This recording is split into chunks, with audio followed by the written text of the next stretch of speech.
as far as cars, as far as everything that you have right now, your industries that haven't been taken out of Ohio, here's what we have to do. We have to protect your coal industry, which is getting decimated, and we have to protect your steel industry. Your steel industry is being decimated.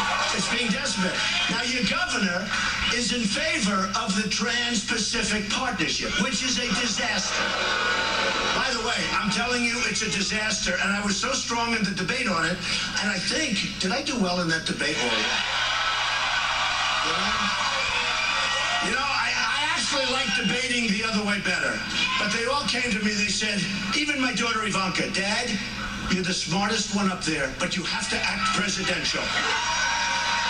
And you know, do you mind if I take off my coat? The weather's so beautiful.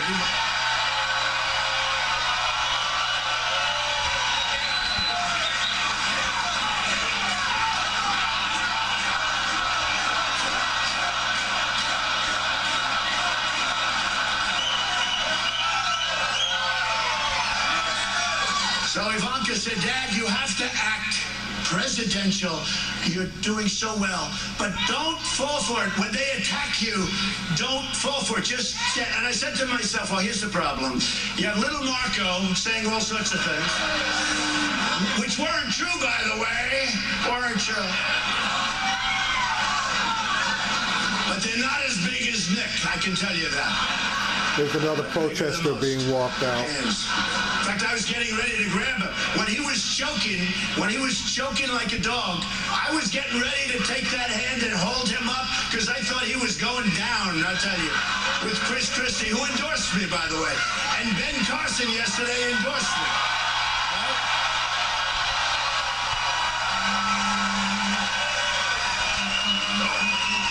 It's interesting. I got a call from a couple of very, very great people and strong evangelicals yesterday, and they said, you know, we were teetering on you a little bit. We were sort of there, but maybe we weren't going to get there. As soon as Ben Carson endorsed you, Donald, we were there. We are with you 100%. So I want to thank Ben. But look, your coal industry, your steel industry, all these industries are under siege. The EPA is the Environmental Protection Group. I mean, they are a disaster what they're doing. And what they're doing to Ohio, more so than most, they're a complete disaster. We're going to change things around. Now, Trans-Pacific is going to destroy your auto industry in Ohio. They're going to do everything. They're going to take it away from you, just like you're a bunch of babies. Not going to happen if I become president, okay? Not going to happen. It's a horrible, horrible trade agreement. Doesn't get any worse, but it's a horrible trade agreement. You have 12 countries, all of whom want to rip our heart out. You have China, which is not a part of it, but wants to be a part of it at a later date. They're watching every move. The document, I hear, is 6,000 or 7,000 pages long. It's too complicated. It's too big. Each country knows every word of that document, and our congressmen and our our people have never even looked at it or read it. We don't even know what the hell it says. We should not do it. And the most important weapon that they have to kill our industry and to destroy us on trade is monetary manipulation, devaluation of their currencies. And they are grand masters. The greatest of all time is China. But Mexico's getting really good at it. Japan is a total professional. Japan, what they're doing with the yen and what they're doing to us with the cars is incredible. And it's got to stop. It's got to stop. You know, you go over to Los Angeles, you see those boats, the biggest ships you've ever seen, loaded up with cars from Japan. You know, NASCAR and Brian France, I guess you probably heard from NASCAR. They endorsed Trump. Trump. And many of the drivers, we had such great people up there, including the young, hot rookie, Chase Elliott. We know Chase? And his father, Bill. I mean, the whole group. It's a great group. But they understand. They get it. They're really smart people. They get it. We got to keep our industry. Now, your governor wants to do TPP. He's got to take it away. Got to take it away. Regardless of what happens on Tuesday, he's got to take that support away. Because TPP, Ohio is a target of TPP. You'll lose your auto industry entirely, and you have to get it stopped. So with all of that being said, you have a governor that honestly, if you didn't hit oil, Ohio would be a disaster right now. That is true. Lucky. You were sitting on top of oil, folks, okay? Like Saudi Arabia got lucky. By the way, we protect Saudi Arabia. Before the slide, they were making $1 billion a day. They pay us peanuts, okay? Like we're indentured servants. They pay us peanuts. Now, they make $1 billion a day. So now let's say they make half. The oil went down. And the problem with Ohio, by the way, now that the oil is down, you've got big problems coming. Because you had, in the United States, the largest increase in a budget in the United States, 35 or 36%, the budget of Ohio. And you're relying on the oil, but you can't rely on the oil now because the price is so low. So you got a lot of problems. So you better be careful. I've been seeing signs. Ohio is in trouble because of the price of oil. You made a lot of money with oil. You were lucky as hell. I mean, other places are cutting, but they don't have the oil factor. But now you don't have the oil factor so much anymore because of the price.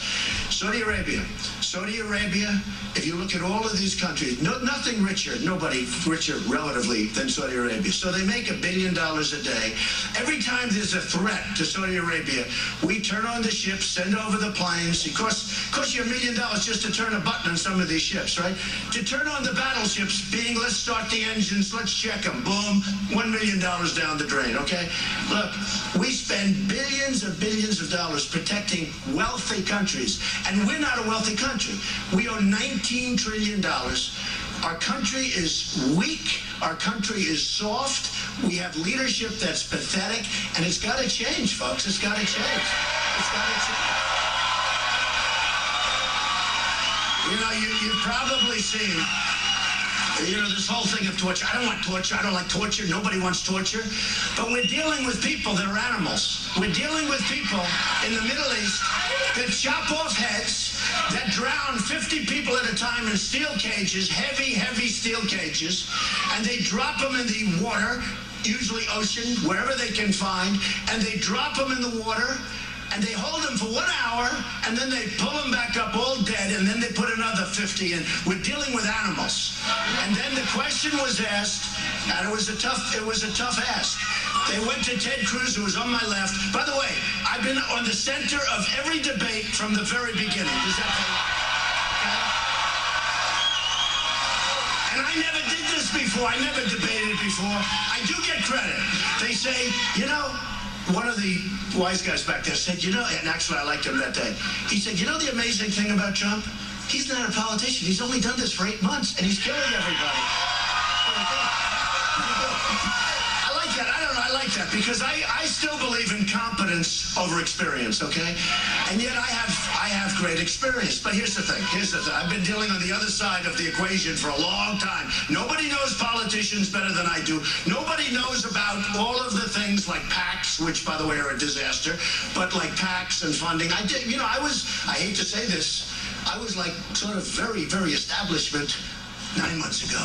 I dealt from that side, and then I saw how stupid everybody was, the stupid decisions, and I say, I'm going to become very anti-establishment, and I said I'm going to run.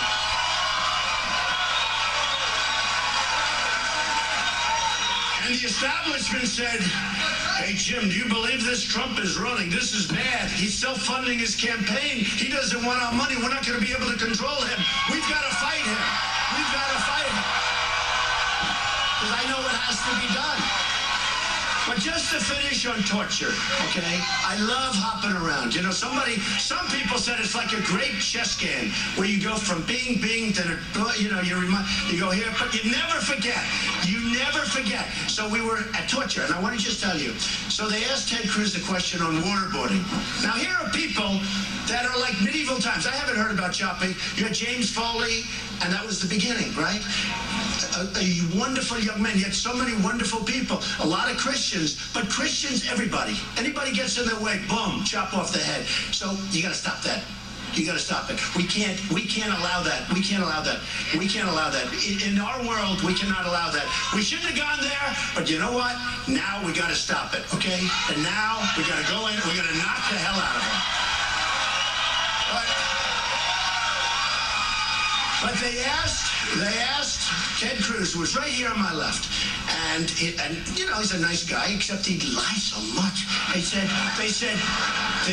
Senator Cruz, waterboarding, what do you think? And he goes, what, oh, man, let me go back and talk to my consultants. This is a bad question. I don't know. You know, they're all afraid of being politically correct, right? Then they go to me, because he didn't give an answer. And, you know, he's a great debater, but he's a lousy talker. Does that make sense? He can't talk. He talks, he goes, hey, ha, hoo, ha. Crazy. He's a great debater. Well, I don't know if he's a great debater. I think I beat him in all the debates. I don't know. So they say, Chris, and he basically, if you look back, it's from like 3 debates ago, he gave sort of a non-answer, and which is unlike him in all fairness, but he gave a non-answer. He didn't like that question. They came to me, and I said in front of the audience, and I didn't have it polled, you know, I have... All right, you were just listening to Donald Trump speaking at a rally in Dayton, Ohio. Good morning, I'm Joy Reid, coming to you from the heart of beautiful downtown Miami. We're broadcasting live. All right, and that's as much as of the speech. And my understanding is he went on for another 20 minutes or so.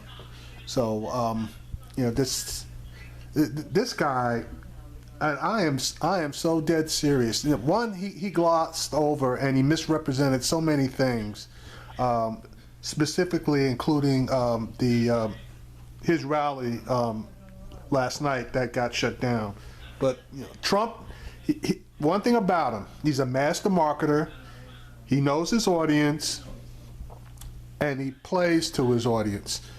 So in saying that, you saw there were like, I believe there were 3 protesters at this particular rally, but the majority of the people that were at this particular rally, obviously they were more than the majority. 99.9% of the people were basically Trump supporters, and they made it clear that they really would go in whatever direction he basically is pointing them to. And if something happens, he's going to claim no responsibility.